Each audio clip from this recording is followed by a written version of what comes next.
मैं पूजा जौनपुरी आप लोग के सामने एक नाच गीत लेकर आई हूँ। प्लीज़ हमारे गीत को सुने और अच्छा लगे तो इसे लाइक और कमेंट जरूर करना। घुघरू के बोलिया सहब कैसे पिया जैनी परदेस रहब कैसे। घुघरा की बोलिया सहब कैसे पिया जही परदेस रहब कैसे। पिया जही परदेस रहब कैसे। घुघरा के बोलिया सहब कैसे।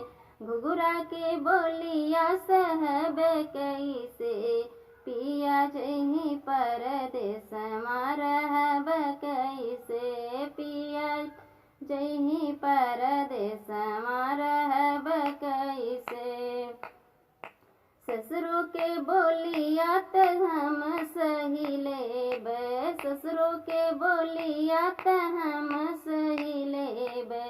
सासू जी के बोलिया सहब कैसे। सासू जी की बोलिया सहब कैसे पिया जही परदेस रहब कैसे। पिया जही परदेस रहब कैसे।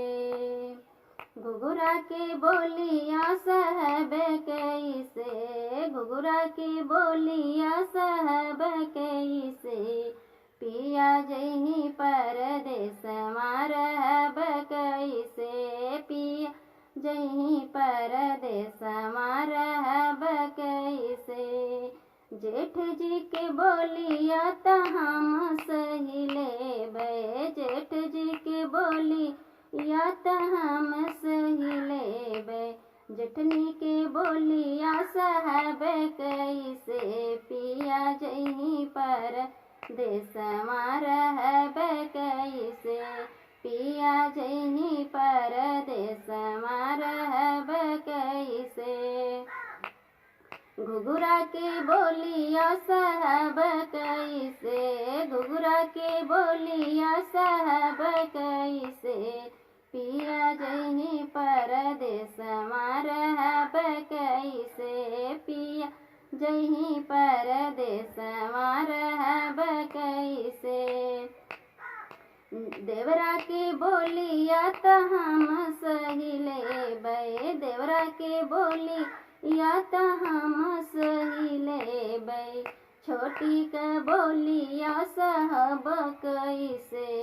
छोटी के बोलिया सहब कैसे पिया जही परदेस रहब कैसे। पिया जही परदेस रहब कैसे। घुघरा के बोलिया सहब कैसे।